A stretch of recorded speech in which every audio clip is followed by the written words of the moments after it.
1912. El insumergible Titanic desaparece bajo las gélidas aguas del Atlántico Norte. Cuando lo llamas insumergible, es como si estuvieras tentando a los dioses. 1985. Después de años de búsqueda, los miembros de la expedición descubren el casco partido en dos secciones. El cómo se rompió la espalda todavía se está investigando. 2006. Una nueva expedición descubre partes del barco que faltaban y nuevas y sorprendentes pruebas que podrían cambiar para siempre lo que actualmente sabemos sobre los últimos instantes del Titanic. Casi podrías decir que la historia ha sido contada. En el Titanic hay cosas que no se entienden. Los restos en el fondo todavía tienen mucho que contarnos. That is the most significant Titanic footage I've ever seen in my life. Oh my God. Unbelievable. Los últimos momentos del Titanic, episodio 1.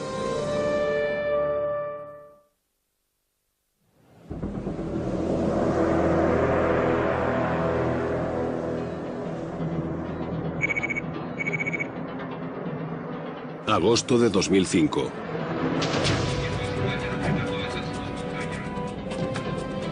En el extremo más oriental de la costa de Canadá se prepara una expedición única. Este navío ruso de investigación científica, el Keldys, es uno de los pocos barcos del mundo equipados para explorar una región que es tan peligrosa e inaccesible como el espacio exterior, las profundidades del océano. A 4 kilómetros bajo el nivel del mar. El destino del Keldys, 580 kilómetros dirección sudeste, parece igual que cualquier otro punto en mitad del océano.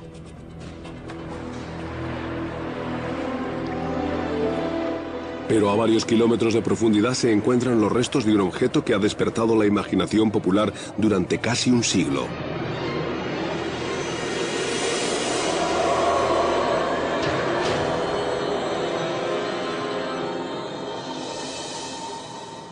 Titanic. El naufragio más conocido del mundo. Es un icono imponente. Para alguien interesado en naufragios, este es, sin duda, el sitio donde hay que estar.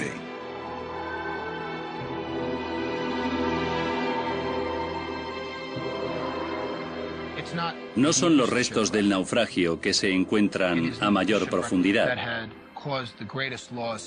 No es el naufragio que más vidas ha costado, pero aún así permanece en la conciencia colectiva. Todo el mundo conoce el Titanic.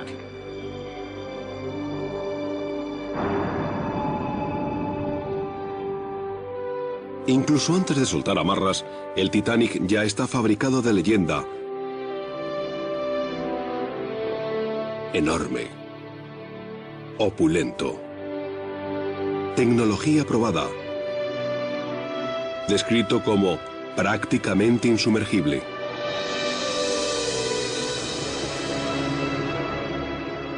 Y cuando sí se hunde, el Titanic se convierte en mito.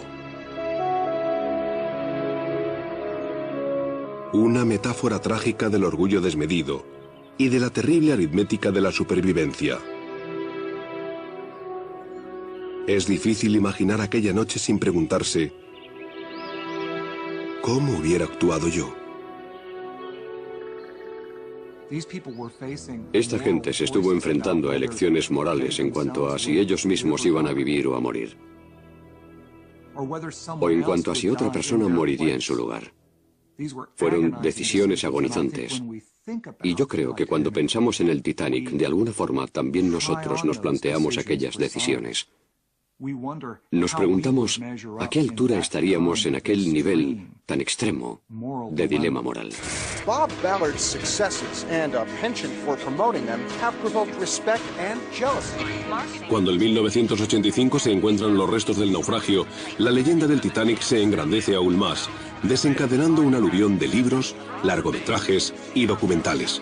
When they displayed these artifacts, they made $1 million.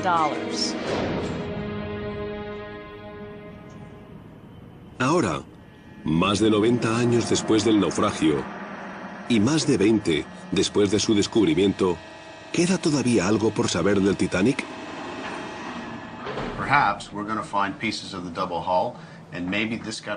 David Concannon, un abogado de Pensilvania, cree que sí. En el verano del año 2000, mientras exploraban los restos en un sumergible ruso, Concannon y su socio de inmersión realizaron lo que él cree fue un descubrimiento importante. Anatoly Sagalevich, el jefe de los rusos en la expedición, Michael Harris y yo mismo, encontramos lo que creemos son secciones del casco. Secciones largas, como la piel de una patata pelada. Lazos de acero. Lejos, muy lejos, hacia el sur de la zona conocida como cuadrante del naufragio. La teoría generalmente aceptada sobre el hundimiento del Titanic es que sufrió daños en uno de sus lados.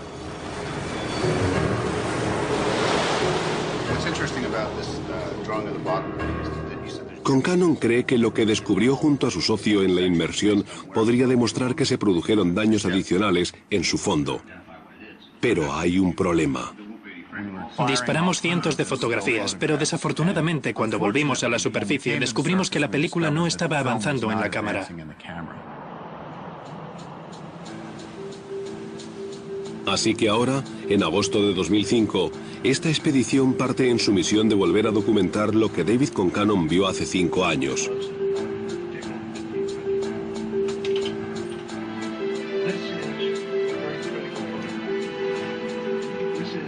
Liderando la investigación, John Chatterton y Richie Kohler,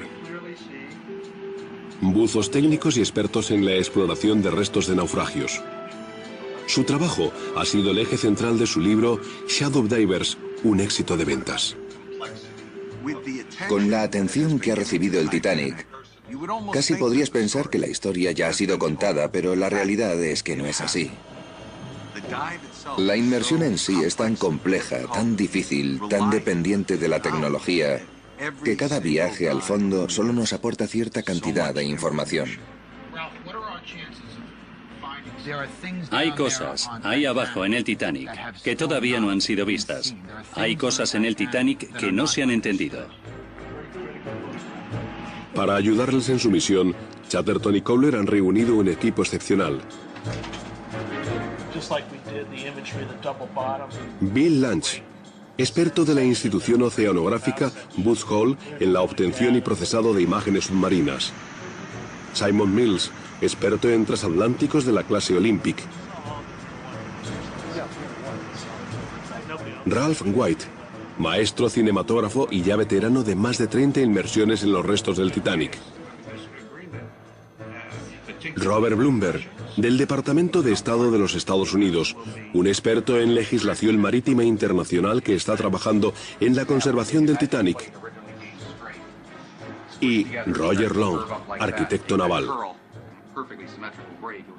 Se han ido sacando conclusiones y las conclusiones se han ido apilando hasta convertirse en hechos, hasta construir todo este mito del hundimiento. Y calificarlo de mito no quiere decir que sea equivocado, pero sí significa que la realidad es que nada ha quedado demostrado de esa forma rigurosa sobre la que realmente querrías construir la verdadera historia.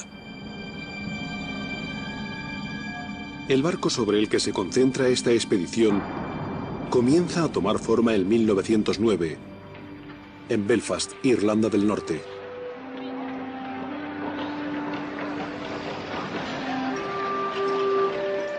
Pero las verdaderas raíces del Titanic se encuentran en Estados Unidos, tierra de oportunidades. Emigrantes intentando encontrar una nueva vida en Estados Unidos. Millones de personas viajaron a través de aquella extensión de agua. Y la causa de que se comenzaran a construir estos transatlánticos fue este tráfico de personas. Cuanto más grande fuese el barco, más emigrantes podría llevar. Sin aquel volumen de pasajeros tan inmenso, jamás se habrían construido estos barcos. Tenemos que pensar en ellos como los 747 de la época. Estamos hablando de gigantescos transportadores de personas.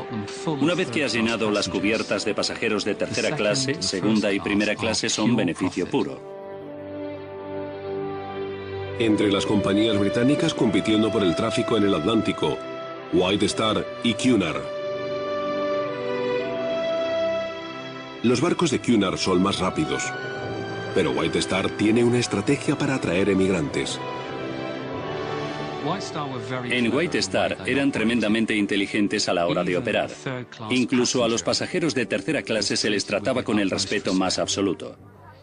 Comías en una mesa, con un mantel de hilo, un cuchillo y un tenedor y una cuchara. Te traían la comida. Tenías un menú.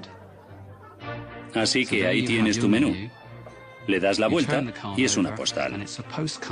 Porque sabían que todos y cada uno de aquellos pasajeros le contaría después a su familia y a sus amigos del viejo continente que tenían que viajar con White Star.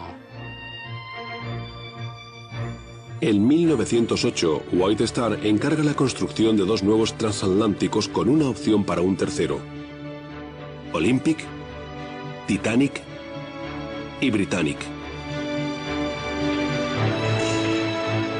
31 de marzo de 1909.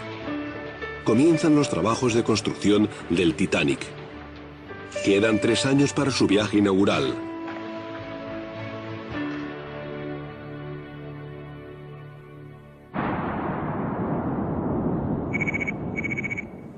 A bordo del Keldis, 1 hora después de la partida.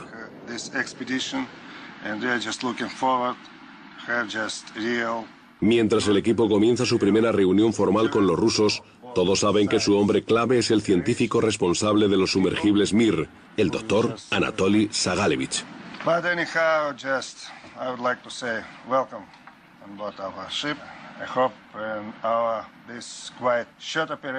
El saludo de Anatoly es cortés, pero viene acompañado de malas noticias. Una tormenta sobre el Atlántico Norte comienza a ganar fuerza y se dirige hacia el emplazamiento del naufragio. No hay tiempo que perder.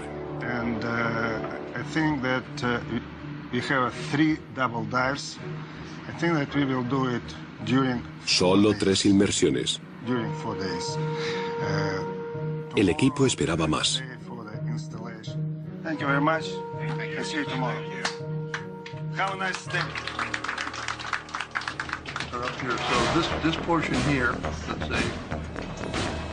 Apenas 1 hora después de soltar amarras, ya acaban de aumentar las posibilidades en contra del éxito del equipo.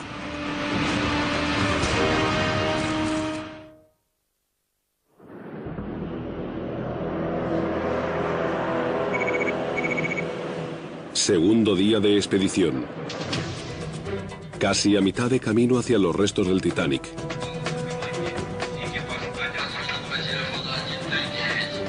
Mientras los ingenieros rusos preparan los sumergibles Mir, el equipo de Canal de Historia revisa el plan de inmersión.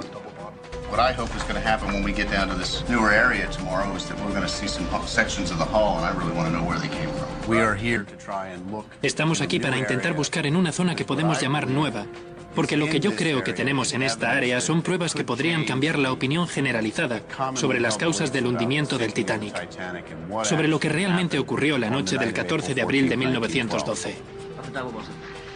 Hace 5 años, David Concannon ha visto un trozo de acero que cree es parte del fondo del casco del Titanic y que fue desgarrado por el iceberg. David cree que hay más en el hundimiento de este barco que simplemente el daño que sufrió su casco de estribor. Cree apasionadamente que el barco también chocó con algo en su parte inferior. ¿Es posible que el Titanic no solo rozase el iceberg, sino que además lo arrollase, dañando su fondo? Es un escenario que algunos conocen como la teoría del encallamiento.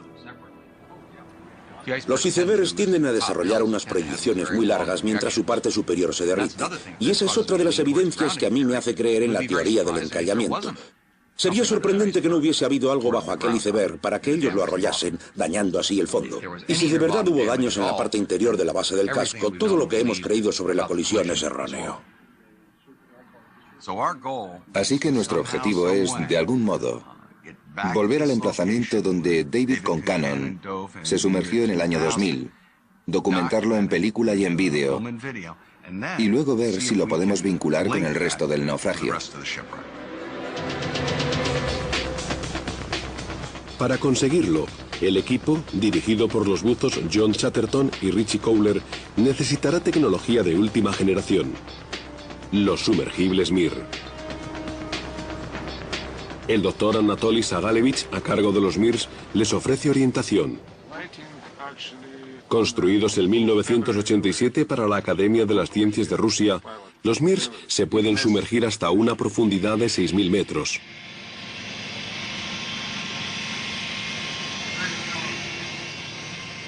...7,5 metros de largo, un poco más de 3,5 de ancho.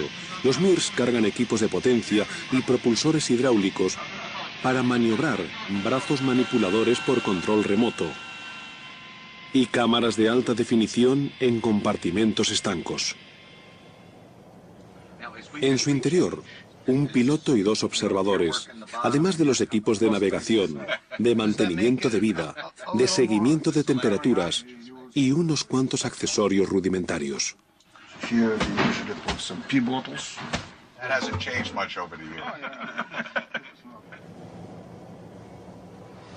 En la pared, cada centímetro de espacio está cubierto con las herramientas que vamos a necesitar para hacer nuestro trabajo ahí abajo. Todo es muy práctico, todo tiene su propósito. No hay nada en absoluto cuyo fin sea la comodidad de los tripulantes.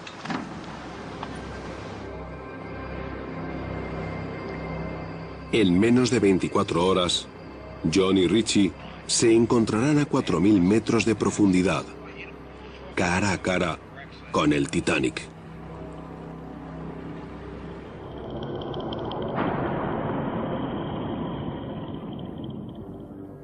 Mientras el diseño del Titanic va tomando forma, White Star planea todo tipo de lujos para atraer a los pasajeros, pero no olvidan su seguridad. El Titanic era tan seguro como cualquier otro transatlántico del mundo en 1912. Los mamparos herméticos eran un diseño más que novedoso y desde luego de una calidad excelente. Todo lo relacionado con aquel barco se hizo siguiendo especificaciones de primer nivel. El Titanic se diseña con 16 compartimentos estancos, además de un doble fondo. Siempre se le describía como un barco de 2 compartimentos, que significaba que si cualquiera de los 2 compartimentos se inundaba, podría seguir a flote. De hecho, si hubiera tenido 3 o incluso 4, se habría mantenido a flote. La esperanza es que incluso si se comienza a inundar, puede funcionar como su propio bote salvavidas, manteniéndose a flote y a salvo el tiempo suficiente para que lleguen los equipos de salvamento. En junio de 1911, tanto un periódico de Belfast como la revista Shipbuilder, una revista divulgativa para el sector de la construcción naval, describieron al Titanic como prácticamente insumergible.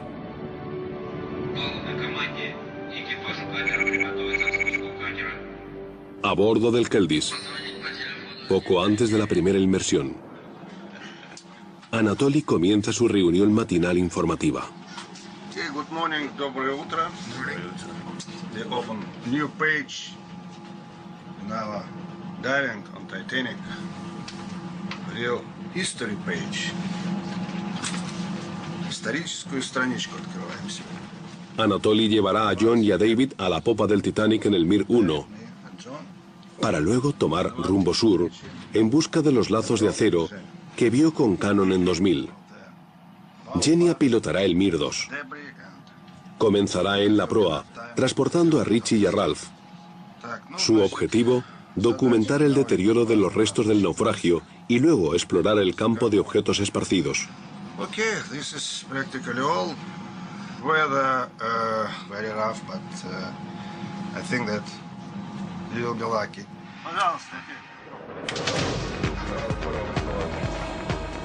Todo depende de estas inmersiones.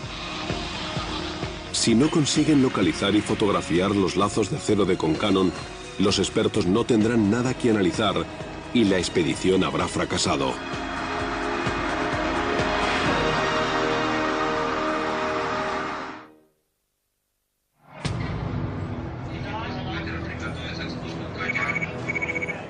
Tercer día a bordo del Keldis. Comienza la primera inmersión. John y Richie tienen décadas de experiencia sumergiéndose en restos de naufragios con equipos de buceo scuba o recicladores. Pero esta expedición del canal de historia es su primera inmersión en un sumergible y la primera hacia los restos del Titanic. Estoy bastante nervioso. Por la cabeza se me pasan un montón de cosas. Soy un buzo de naufragios. Me he identificado a mí mismo como buzo de restos de naufragios, como un explorador desde que tenía 15 años. Estoy haciendo un verdadero esfuerzo por mantener una imagen de profesionalidad y tranquilidad, pero están hablando con un tipo que lleva gran parte de su vida adulta sumergiéndose en busca de restos de naufragios. Es lo que de verdad me apasiona. Y lo único que queremos ver es el agua chapoteando contra los ojos de buey.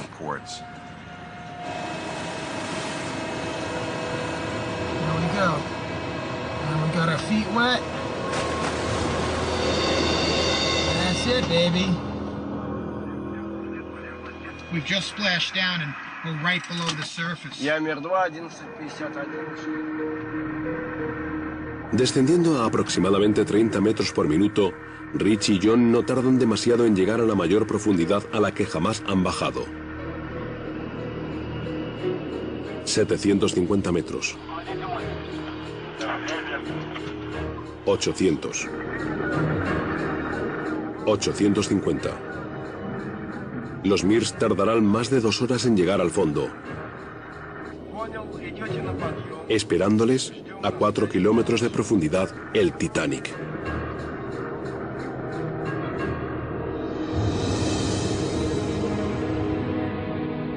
Casi inmediatamente después de su hundimiento, los restos del Titanic comienzan a atraer la curiosidad y la fantasía.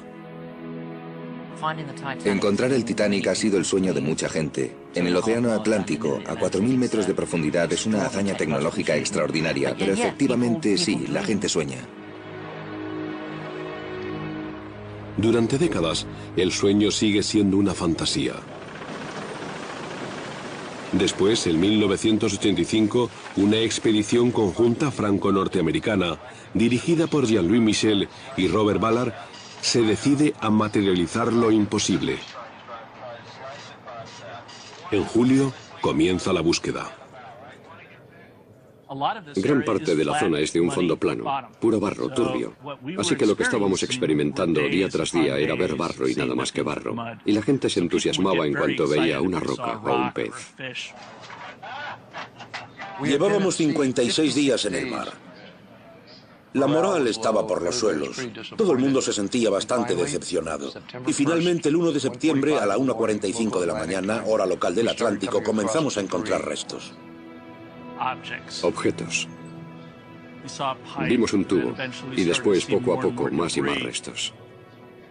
Somieres, platos, un montón de carbón. Sabíamos que estábamos a punto de dar con algo, pero no sabíamos que iban a ser los restos del Titanic.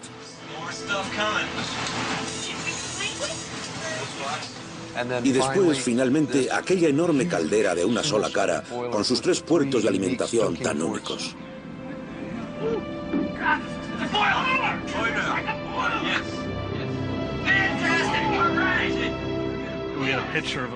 Teníamos una fotografía de una caldera esperando en un almacén antes de que el Titanic quedase terminado. Todo el mundo intentaba comparar, a ver si era el mismo tipo de caldera. Y eran exactamente iguales. Y es una caldera del Titanic. Y surgió una especie de sí, sí, sí. 1 de septiembre de 1985. Después de 73 años, los restos del Titanic han sido encontrados. Luego, cuando el equipo se acerca a observar, otro descubrimiento y bastante inesperado. El Titanic estaba partido por la mitad. Exactamente cuándo y cómo se partió nunca ha quedado categóricamente demostrado. Pero si de hecho hubo daños en el doble fondo del Titanic provocados por un encallamiento, tal vez esos daños puedan aportar luz a esta división. Esa división es una especie de caja de Pandora. Cuando a la ecuación se le añade la posibilidad de daños por un encallamiento, daños en el fondo del barco, muchos de los cabos sueltos y contradicciones y aspectos desconocidos empiezan a tener sentido. Esta es la razón por la que la expedición está tan interesada en encontrar restos del doble fondo del Titanic. 2 horas después de entrar en aguas del Atlántico, el Mir 2 se aproxima al naufragio. En esta inmersión, el objetivo de Rich y Ralph es reconocer y fotografiar la sección de proa, para así poder documentar su deterioro más reciente. Oh, wow.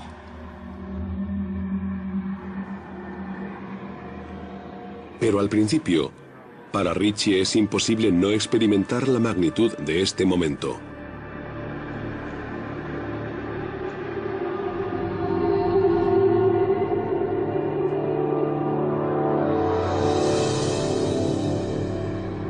Oh my God. Unbelievable. Unbelievable. Look at that. Oh, oh man.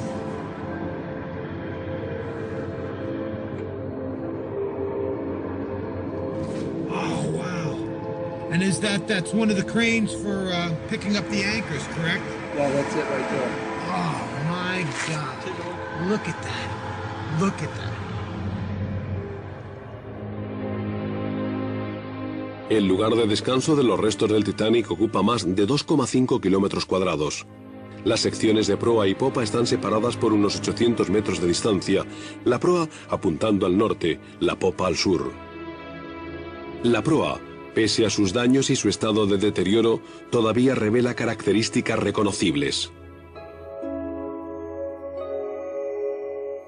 El ancla de babor, que pesa más de 7 toneladas. Y rodeándola, y cubriéndola, y cubriendo también el casco, colgando, como carámbanos de hielo, las tenebrosas secreciones provocadas por los residuos de las bacterias que se alimentan de óxido de hierro.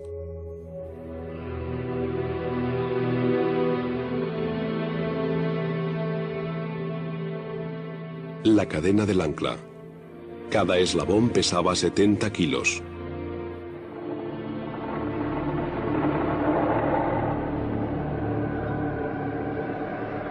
El compartimento de carga de proa. La cubierta de su escotilla ya desaparecida hace mucho tiempo.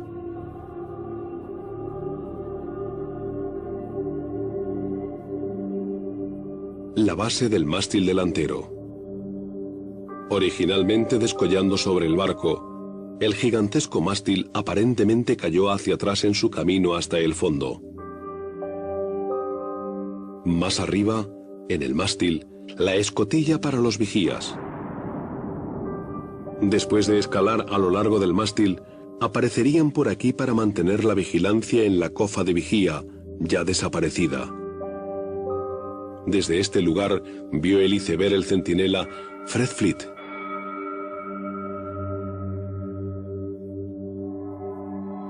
Ascendiendo por la superestructura, las placas conmemorativas abandonadas por los visitantes ensucian el puente. Tras ellas, lo que queda del timón del transatlántico. La madera ya no está desde hace mucho, pero el revestimiento de bronce y los engranajes del telemotor permanecen.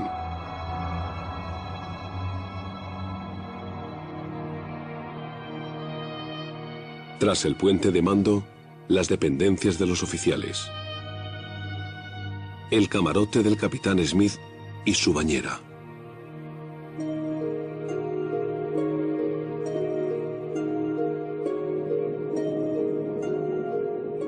Mientras Richie, Ralph y Genia continúan inspeccionando la proa a 800 metros de distancia, el Mir 1 se dirige en dirección sur y en busca de los lazos de acero de David Concannon.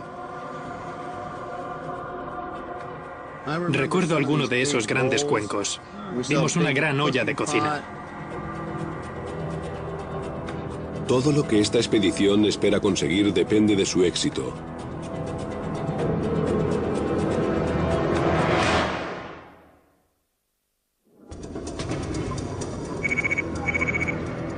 Tercer día de la expedición al Titanic de Canal de Historia. Inmersión número 1. John, David y Anatoly en el Mir 1 están a 800 metros al sur de la proa, aproximándose a la popa. Si la sección de proa del Titanic está relativamente intacta, La popa aparece casi irreconocible. Una escena de absoluta devastación.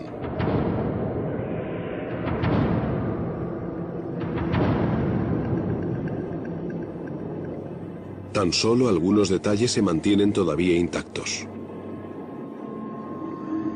En el borde de la rotura, claramente visible, el doble fondo.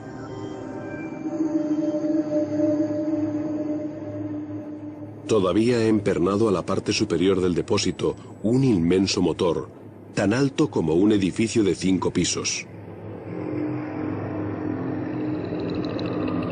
Las enormes hélices. En la pala de una de ellas, número 401, el número de astillero asignado al Titanic por Harland & Wolff, su constructor.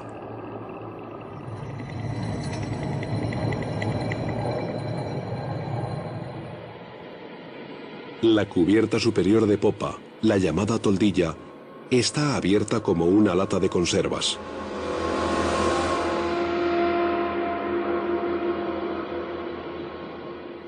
A su lado, desgarrados remanentes del borde superior del costado del Titanic.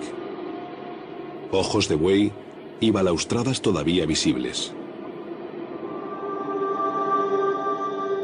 El puente de maniobra, donde se hubiese situado un oficial para guiar la popa del Titanic en su maniobra de aproximación al muelle, a su llegada a Nueva York, ha desaparecido por completo.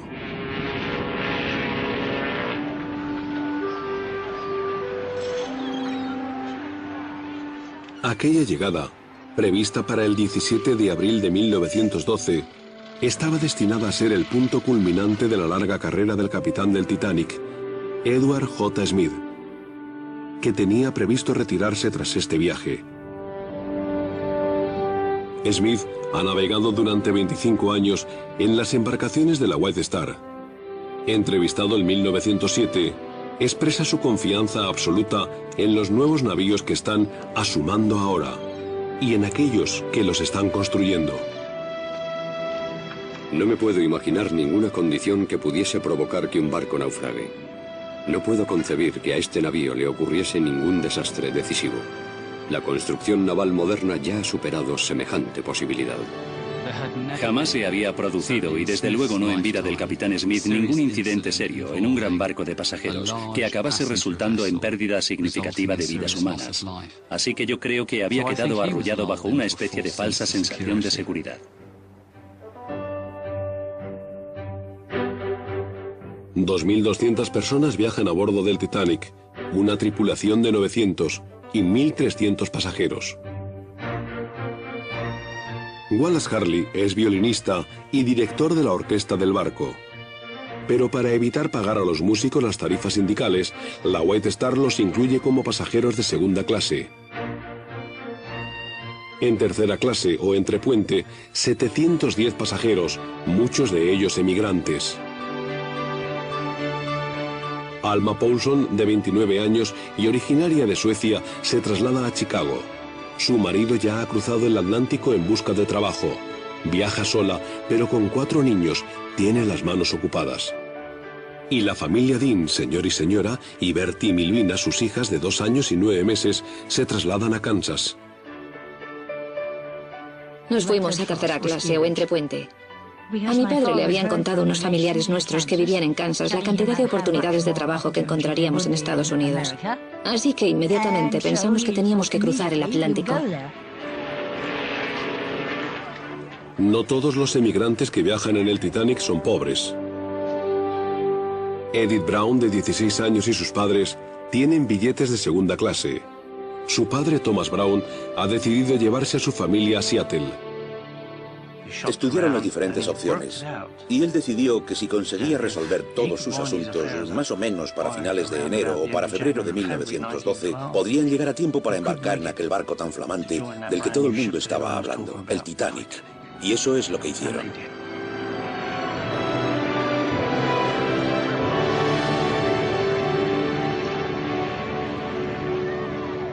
...10 de abril, mediodía. El Titanic zarpa de Southampton, Inglaterra.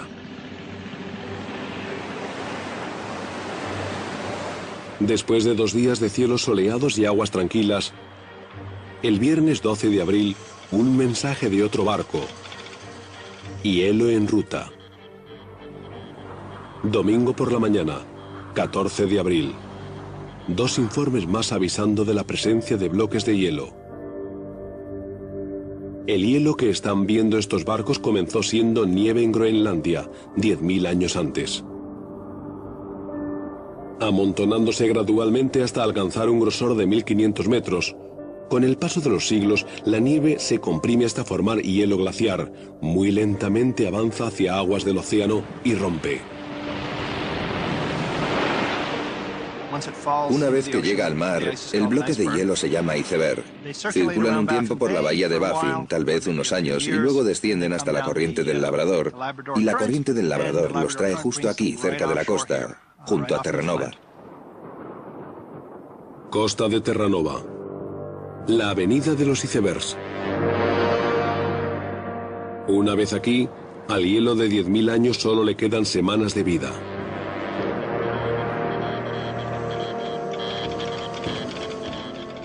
Llega la noche del domingo 14 de abril. El Titanic ya ha recibido más de media docena de alertas de hielo. Unidas entre sí, indican un enorme cinturón de hielo con una extensión de varios kilómetros. En un mes podría desaparecer.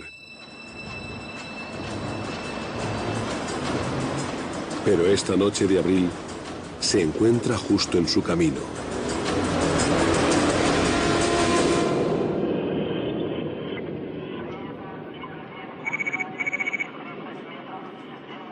En el Mir 1, John, David y Anatoly se encuentran a cierta distancia del sur de la popa, buscando los restos que avistó David Concannon en el año 2000.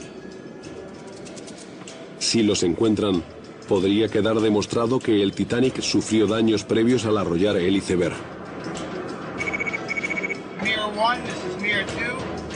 Desde el Mir 2, un nervioso Richie pregunta: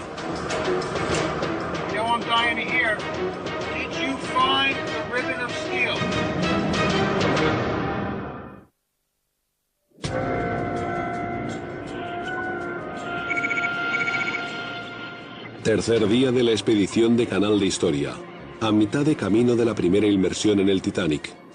En el Mir 1, John, Anatoly y David Concannon están a buena distancia, hacia el sur del centro principal del naufragio, buscando los lazos de acero que Concannon vio en el año 2000. Si encuentran estos restos y resultan ser los que Concannon cree que son, podrían demostrar que el Titanic no solo rozó el iceberg, sino que también pasó por encima de parte de él, dañando su fondo. Yo soy optimista, creo que van a encontrar algo. Pero lo que más me ha preocupado de esto es que David no fue capaz de enseñarnos lo único que yo quería ver, una prueba fotográfica. 1 hora de búsqueda. Aproximadamente 600 metros al sur de la popa. Now, we are far away from the wreck. We're right where we should be, actually. Concannon reconoce una elevación familiar en el fondo. And there's a hill. There's a hill and there's dishes on the hill. You've got all kinds of stuff. This is a bona fide debris field. Después, divisan un trozo de acero.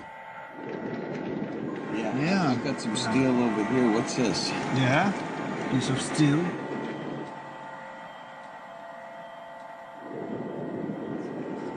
This is something.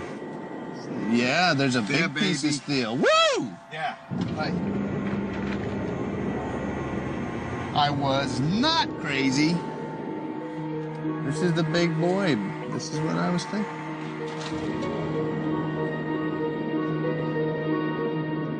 Pero hay algo que no tiene sentido. Concannon piensa que es el mismo lugar. Hay un resto. Pero no tiene en absoluto el aspecto de sus lazos de acero. where we said it was, but what is it? Doesn't look to me like double bottom, but that's it's a boxed out beak of some sort. La realidad se hace evidente. Sea lo que acaban de encontrar, no es un gigantesco lazo de acero, e indudablemente no es parte del casco de doble fondo del Titanic.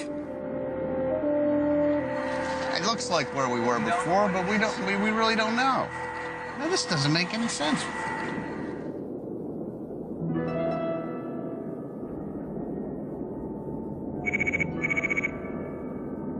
En el Mir 2, Richie está deseando que le pongan al día. Mir 1, this is Mir 2. John?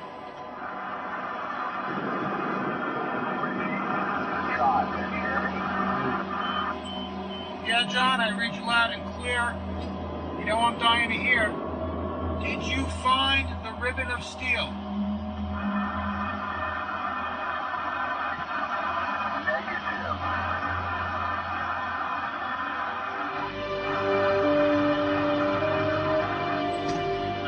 On that, 10-4 copy negative.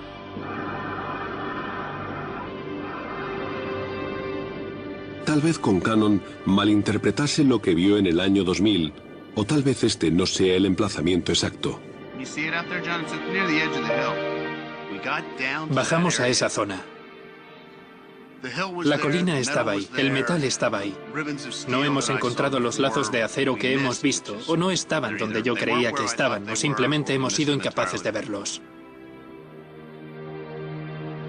Algunos podrían decir que no encontrar los lazos de acero sería un fracaso. Yo no me lo planteo en esos términos. Creo que en cualquier momento en el que buscas fuera del cuadrante principal, cuando abres tu búsqueda, te va a tocar estudiar mucho más fondo y mucho más barro. Y para llegar a encontrar algo vas a tener que buscar por muchas más áreas vacías. En cualquier caso, ahora solo les quedan 2 inmersiones para encontrar lo que vinieron a buscar. Aumenta la presión.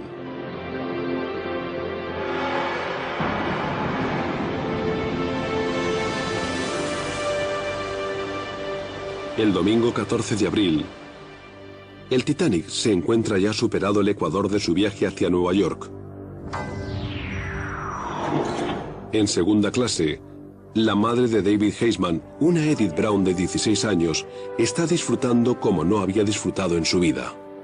Estaba absolutamente entusiasmada. Habían salido de compras y se había comprado vestidos nuevos, sombreros, de todo. Y tenía la esperanza de que a bordo se celebrasen bailes y fiestas y cenas. Estaba deseando que llegase el día de embarcar. Incluso a los pasajeros de tercera clase, como a la madre de Milvina Dean, la hospitalidad de la White Star les está pareciendo impecable. Parecía estar bastante cómoda con todo. Comentó que los camarotes estaban bastante bien. Y recuerdo que también comentó que había una banda de música, una banda galesa de música, que tocaba en tercera clase. Imagino que estaba bien. Domingo por la tarde, el tiempo se vuelve repentinamente frío. Después de recibir media docena de alertas de hielo en ruta, el capitán Smith desvía su rumbo otros 15 kilómetros sur. Pero no aposta vigías adicionales, ni disminuye su velocidad de navegación. A todos los oficiales que hacían la ruta del Atlántico se les enseñaba a mantener el ritmo, a cumplir el calendario. Y aquello era una norma. Aquella noche, en realidad, el capitán Smith no estaba haciendo nada diferente. Yo creo que simplemente pensó, al igual que pensaron la mayoría de sus oficiales, si surge cualquier peligro lo veremos a tiempo y podremos evitarlo sin mayor problema. Es una estrategia clásica para hacer frente al hielo y funciona habitualmente. Pero depende por completo de un factor esencial: la visibilidad. Cuando ves un iceberg bajo un precioso cielo azul, a poca distancia de la costa, son realmente enormes, tremendamente espectaculares. Y es difícil llegar a imaginar cómo es posible no llegar a ver algo así. Incluso por la noche, un iceberg generalmente aparecería a la vista por la acción de las olas sobre su base. Pero la noche del domingo 14 de abril es una noche especialmente inusual. no hay luna. Y el mar está extrañamente, absolutamente en calma chicha. En una noche tranquila no habría acción de las olas y sería extremadamente difícil de ver hasta que ya estás casi encima de él. 11:40 p.m. El vigía Fred Fleet ve algo más negro que la noche, justo en el trayecto del Titanic.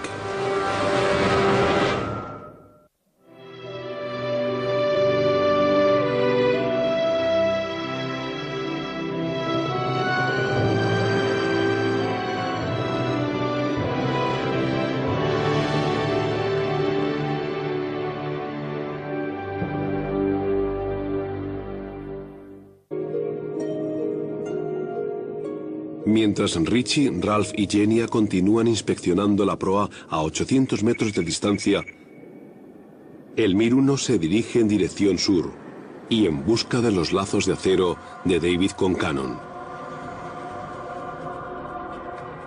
Recuerdo alguno de esos grandes cuencos. Vimos una gran olla de cocina. Todo lo que esta expedición espera conseguir depende de su éxito.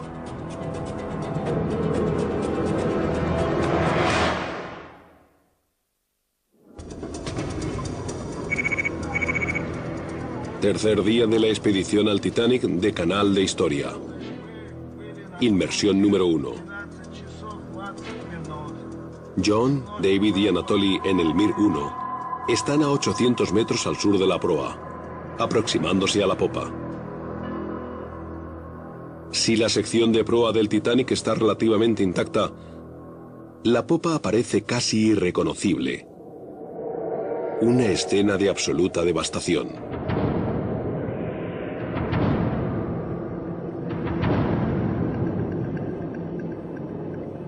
Tan solo algunos detalles se mantienen todavía intactos. En el borde de la rotura, claramente visible, el doble fondo.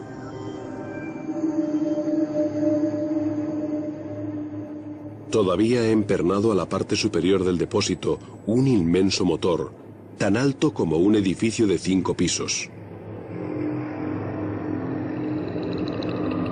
Las enormes hélices.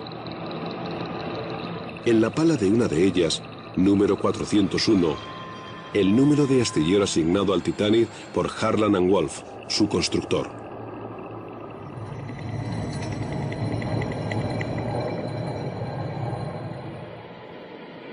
La cubierta superior de popa, la llamada toldilla, está abierta como una lata de conservas.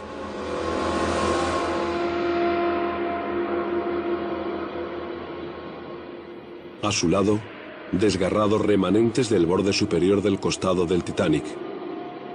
Ojos de buey y balaustradas todavía visibles. El puente de maniobra, donde se hubiese situado un oficial para guiar la popa del Titanic en su maniobra de aproximación al muelle, a su llegada a Nueva York, ha desaparecido por completo.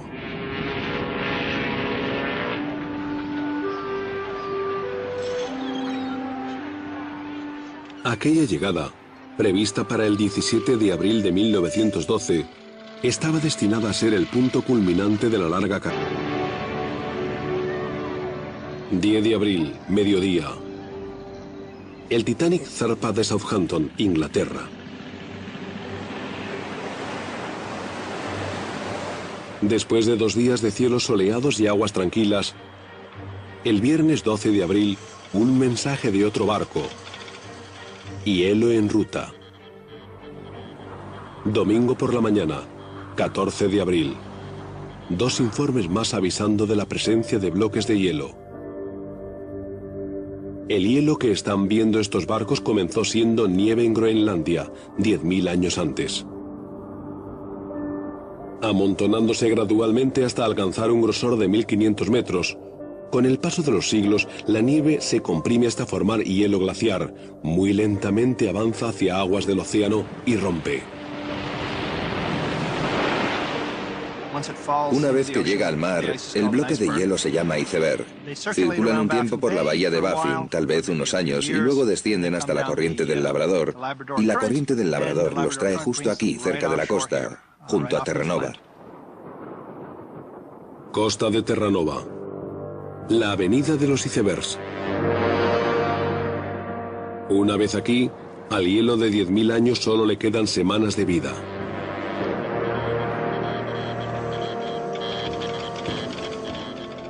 Llega la noche del domingo 14 de abril. El Titanic ya ha recibido más de media docena de alertas de hielo. Unidas entre sí, indican un enorme cinturón de hielo con una extensión de varios kilómetros. En un mes podría desaparecer. Pero esta noche de abril se encuentra justo en su camino.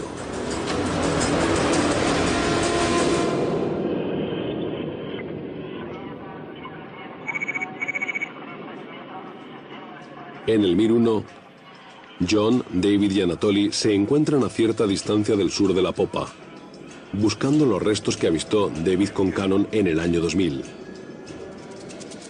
Si los encuentran, podría quedar demostrado que el Titanic sufrió daños previos al arrollar el iceberg. Desde el Mir 2, un nervioso Richie pregunta: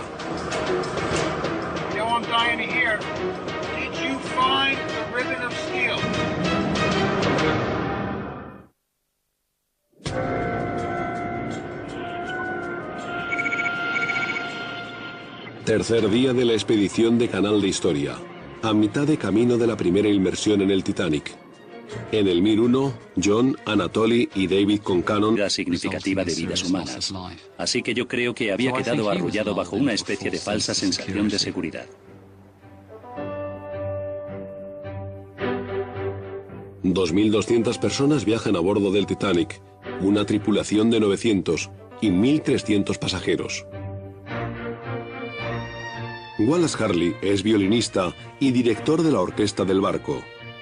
Pero para evitar pagar a los músicos las tarifas sindicales, la White Star los incluye como pasajeros de segunda clase.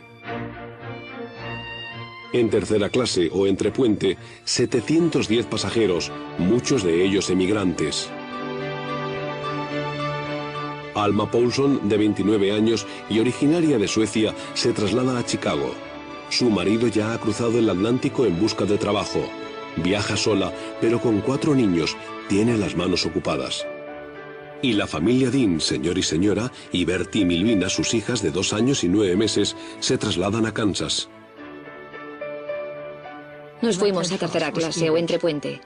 A mi padre le habían contado unos familiares nuestros que vivían en Kansas la cantidad de oportunidades de trabajo que encontraríamos en Estados Unidos. Así que inmediatamente pensamos que teníamos que cruzar el Atlántico. No todos los emigrantes que viajan en el Titanic son pobres. Edith Brown, de 16 años, y sus padres tienen billetes de segunda clase. Su padre, Thomas Brown, ha decidido llevarse a su familia a Seattle. Estudiaron las diferentes opciones y él decidió que si conseguía resolver todos sus asuntos más o menos para finales de enero o para febrero de 1912, podrían llegar a tiempo para embarcar en aquel barco tan flamante del que todo el mundo estaba hablando, el Titanic. Y eso es lo que hicieron.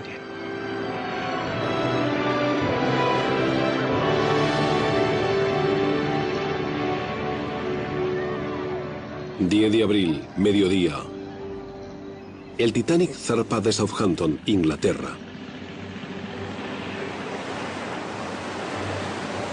Después de 2 días de cielos soleados y aguas tranquilas, el viernes 12 de abril, un mensaje de otro barco. Hielo en ruta. Domingo por la mañana, 14 de abril. 2 informes más avisando de la presencia de bloques de hielo. El hielo que están viendo estos barcos comenzó siendo nieve en Groenlandia, 10.000 años antes, amontonándose gradualmente hasta alcanzar un grosor de 1.500 metros. Con el paso de los siglos, la nieve se comprime hasta formar hielo glaciar. Muy lentamente avanza hacia aguas del océano y rompe. Una vez que llega al mar, el bloque de va a morir. O en cuanto a si otra persona moriría en su lugar. Fueron decisiones agonizantes. Y yo creo que cuando pensamos en el Titanic, de alguna forma también nosotros nos planteamos aquellas decisiones. Nos preguntamos a qué altura estaríamos en aquel nivel tan extremo de dilema moral. Bob Ballard's successes and a penchant for promoting them have provoked respect and jealousy. Cuando en 1985 se encuentran los restos del naufragio, la leyenda del Titanic se engrandece aún más, desencadenando un aluvión de libros, largometrajes y documentales. When they displayed these artifacts, they made $1 million. Ahora, más de 90 años después del naufragio y más de 20 después de su descubrimiento, ¿queda todavía algo por saber del Titanic?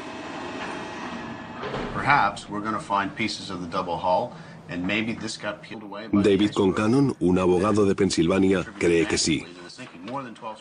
En el verano del año 2000, mientras exploraban los restos en un sumergible ruso, Concannon y su socio de inmersión realizaron lo que él cree fue un descubrimiento importante. Anatoly Sagalevich, el jefe de los rusos en la expedición, Michael Harris y yo mismo, encontramos lo que creemos son secciones del casco. Secciones largas, como la piel de una patata pelada. Lazos de acero, lejos, muy lejos, hacia el sur de la zona conocida como cuadrante del naufragio.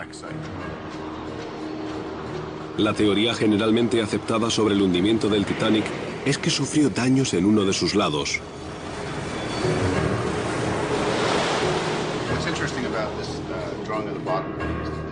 Concannon cree que lo que descubrió junto a su socio en la inmersión podría demostrar que se produjeron daños adicionales en su fondo.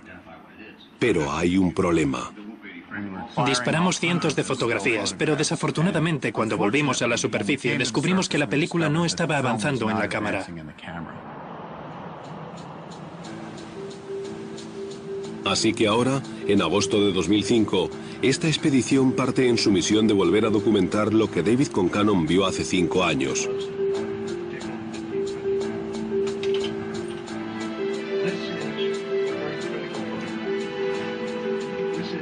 Liderando la investigación, John Chatterton y Richie Kohler, buzos técnicos y expertos en la exploración de restos de naufragios. Su trabajo ha sido el eje central de su libro Shadow Divers, un éxito de ventas. Con la atención que ha recibido el Titanic, casi podrías pensar que la historia ya ha sido contada, pero la realidad es que no es así. Tras ellas, lo que queda del timón del transatlántico. La madera ya no está desde hace mucho, pero el revestimiento de bronce y los engranajes del telemotor permanecen.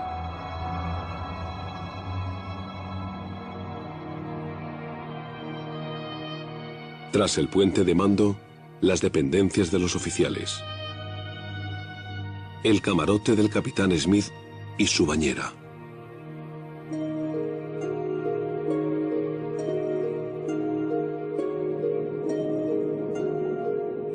Mientras Richie, Ralph y Jenia continúan inspeccionando la proa a 800 metros de distancia, el Mir 1 se dirige en dirección sur y en busca de los lazos de acero de David Concannon.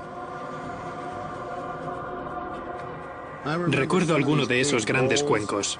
Vimos una gran olla de cocina.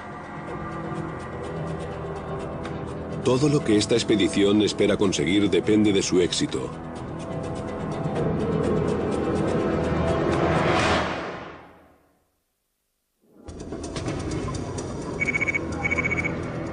Tercer día de la expedición al Titanic de Canal de Historia. Inmersión número 1. John, David y Anatoly en el Mir 1 están a 800 metros al sur de la proa, aproximándose a la popa. Si la sección de proa del Titanic está relativamente intacta, la popa aparece casi irreconocible. Una escena de absoluta devastación.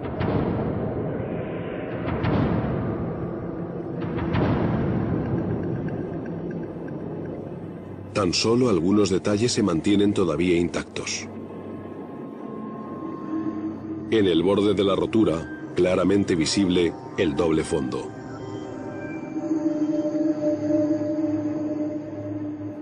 Todavía empernado a la parte superior del depósito un inmenso motor, tan alto como un edificio de 5 pisos. Las enormes hélices. En la pala de una de ellas, número 401, el número de astillero asignado al Titanic por Harland & Wolff, su constructor.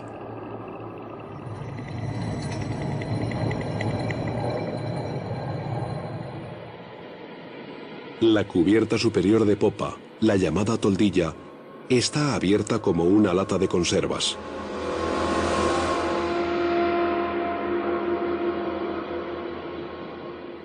A su lado, desgarrados remanentes del borde superior del Costoni Ritchie se encontrarán a 4.000 metros de profundidad, cara a cara con el Titanic.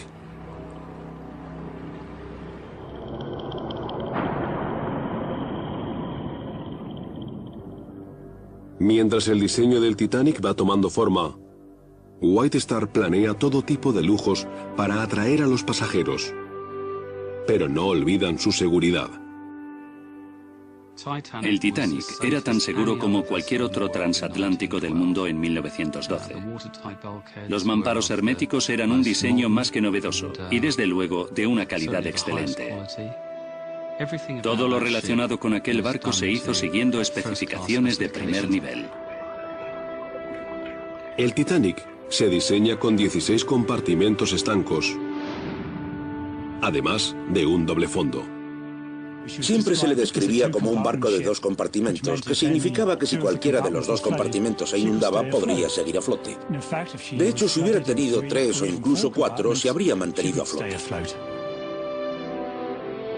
La esperanza es que incluso si se comienza a inundar, puede funcionar como su propio bote salvavidas, manteniéndose a flote y a salvo el tiempo suficiente para que lleguen los equipos de salvamento.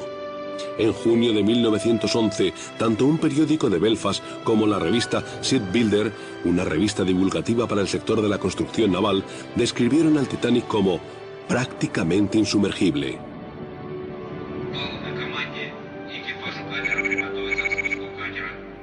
A bordo del Keldis, poco antes de la primera inmersión, Anatoly comienza su reunión matinal informativa.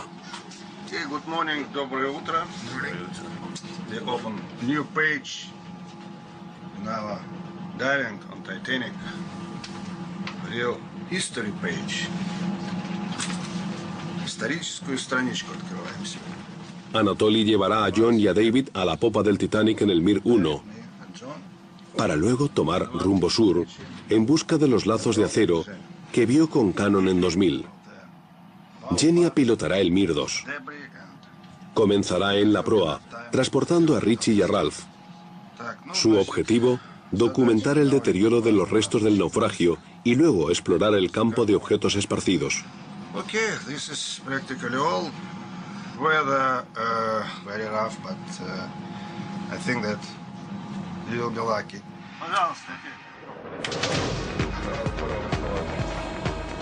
Todo depende de estas inmersiones. Si no consiguen localizar y fotografiar los lazos de acero de Concannon, los expertos no tendrán nada que analizar y la expedición habrá fracasado. Metros. Con el paso de los siglos, la nieve se comprime hasta formar hielo glaciar. Muy lentamente avanza hacia aguas del océano y rompe.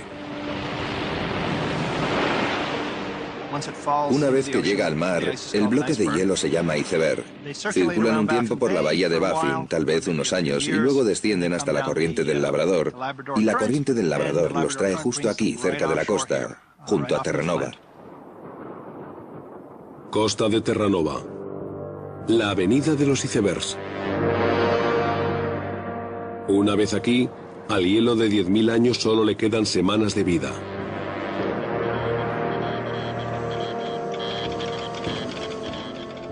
Llega la noche del domingo 14 de abril. El Titanic ya ha recibido más de media docena de alertas de hielo.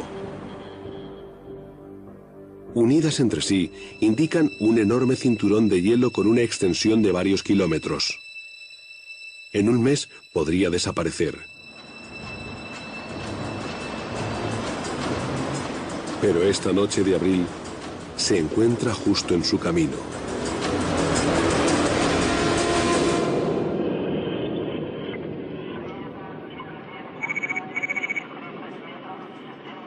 En el Mir 1, John, David y Anatoly se encuentran a cierta distancia del sur de la popa, buscando los restos que avistó David Concannon en el año 2000. Si los encuentran, podría quedar demostrado que el Titanic sufrió daños previos al arrollar el iceberg. Desde el Mir 2, un nervioso Richie pregunta: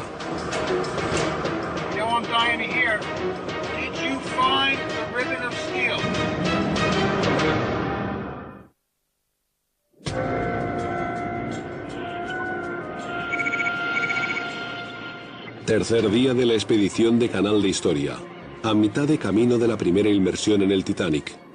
En el Mir 1, John, Anatoly y David Concannon están a buena distancia, hacia el sur del centro principal del naufragio, buscando los lazos de acero que Concannon vio en el año 2000. Si encuentran estos restos y resultan ser los que Concannon cree que son, podrían demostrar que el Titanic no solo rozó el iceberg, sino que también pasó por encima de parte de él, dañando su fondo. Yo soy optimista, creo que van a encontrar algo. Pero lo que más me ha preocupado de esto es que David no fue capaz de enseñarnos lo único que yo quería ver, una prueba fotográfica.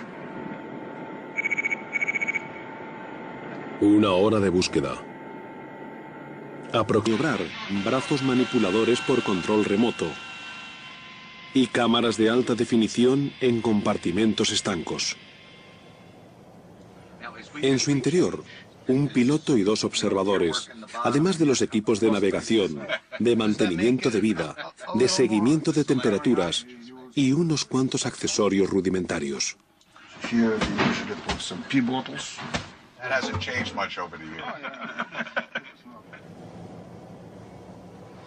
En la pared, cada centímetro de espacio está cubierto con las herramientas que vamos a necesitar para hacer nuestro trabajo ahí abajo. Todo es muy práctico, todo tiene su propósito. No hay nada en absoluto cuyo fin sea la comodidad de los tripulantes.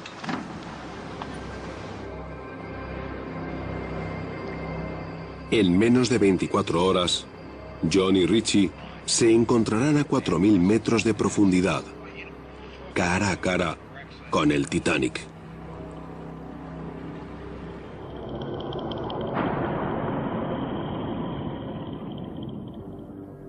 Mientras el diseño del Titanic va tomando forma, White Star planea todo tipo de lujos para atraer a los pasajeros, pero no olvidan su seguridad.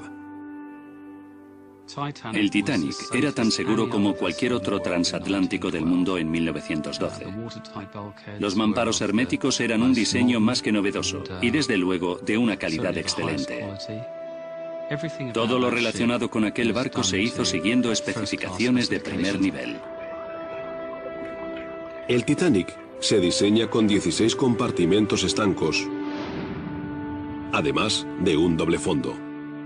Siempre se le describía como un barco de 2 compartimentos, que significaba que si cualquiera de los 2 compartimentos se inundaba, podría seguir a flote. De hecho, si hubiera tenido 3 o incluso 4, se habría mantenido a flote. La esperanza es que incluso si se comienza a inundar, puede funcionar como su propio bote salvavidas, manteniéndose a flote y a salvo el tiempo suficiente para que lleguen los equipos de salvamento. En junio de 1911, tanto un periódico de Belfast como la revista Shipbuilder, una revista divulgativa para el sector de la construcción naval, describieron al Titanic como prácticamente insumergible.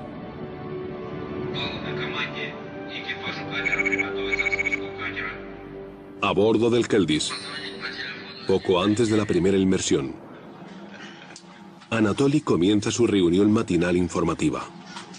Good morning, доброе утро. They open new page in our diving on Titanic. Real history page. Историческую страничку открыл. Casi inmediatamente después de su hundimiento, los restos del Titanic comienzan a atraer la curiosidad y la fantasía. Encontrar el Titanic ha sido el sueño de mucha gente. En el Océano Atlántico, a 4.000 metros de profundidad, es una hazaña tecnológica extraordinaria, pero efectivamente sí, la gente sueña. Durante décadas, el sueño sigue siendo una fantasía. Después, en 1985, una expedición conjunta franco-norteamericana, dirigida por Jean-Louis Michel y Robert Ballard, se decide a materializar lo imposible. En julio, comienza la búsqueda. Gran parte de la zona es de un fondo plano, puro barro, turbio. Así que lo que estábamos experimentando día tras día era ver barro y nada más que barro. Y la gente se entusiasmaba en cuanto veía una roca o un pez. Llevábamos 56 días en el mar. La moral estaba por los suelos. Todo el mundo se sentía bastante decepcionado. Y finalmente, el 1 de septiembre, a la 1:45 de la mañana, hora local del Atlántico, comenzamos a encontrar restos. Objetos. Vimos un tubo y después, poco a poco, más y más restos. Somieres, platos, un montón de carbón. Sabíamos que estábamos a punto de dar con algo, pero no sabíamos que iban a ser los restos del Titanic.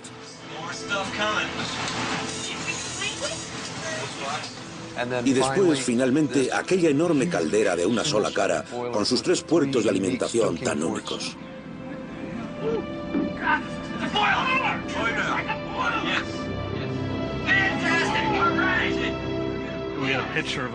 Teníamos una fotografía de una caldera esperando en un almacén antes de que el Titanic quedase terminado. Todo el mundo intentaba comparar a ver si era el mismo tipo de caldera. Y eran exactamente iguales. Y es una caldera del Titanic. Y surgió una especie de sí, sí, sí. 1 de septiembre de 1985.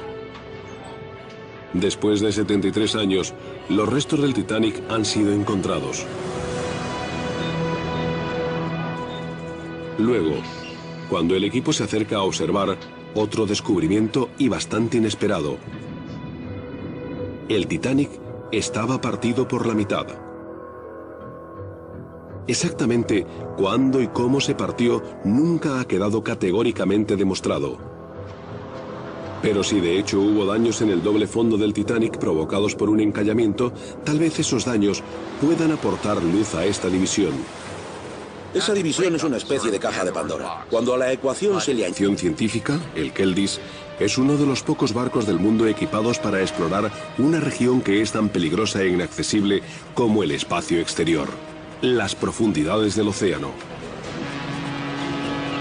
A 4 kilómetros bajo el nivel del mar. El destino del Keldis, 580 kilómetros dirección sudeste, parece igual que cualquier otro punto en mitad del océano.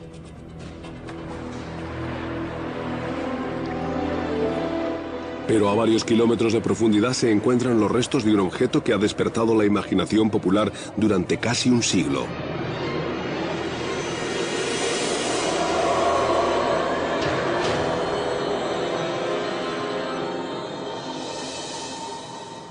Titanic. El naufragio más conocido del mundo. Es un icono imponente. Para alguien interesado en naufragios, este es, sin duda, el sitio donde hay que estar.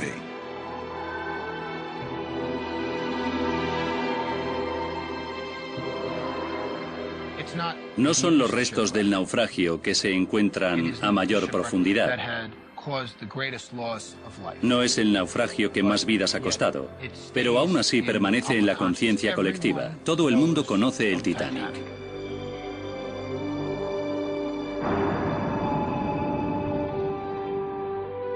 Incluso antes de soltar amarras, el Titanic ya está fabricado de leyenda. Enorme. Opulento. Tecnología probada. Descrito como prácticamente insumergible.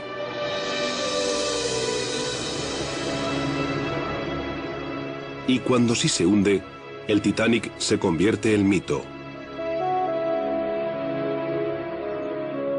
Una metáfora trágica del orgullo desmedido y de la terrible aritmética de la supervivencia. Es difícil imaginar aquella noche sin preguntarse, ¿cómo hubiera actuado yo? Esta gente se estuvo enfrentando a elecciones morales en cuanto a si ellos mismos iban a vivir o a morir, o en cuanto a si otra persona moriría en su lugar. Fueron decisiones agonizantes.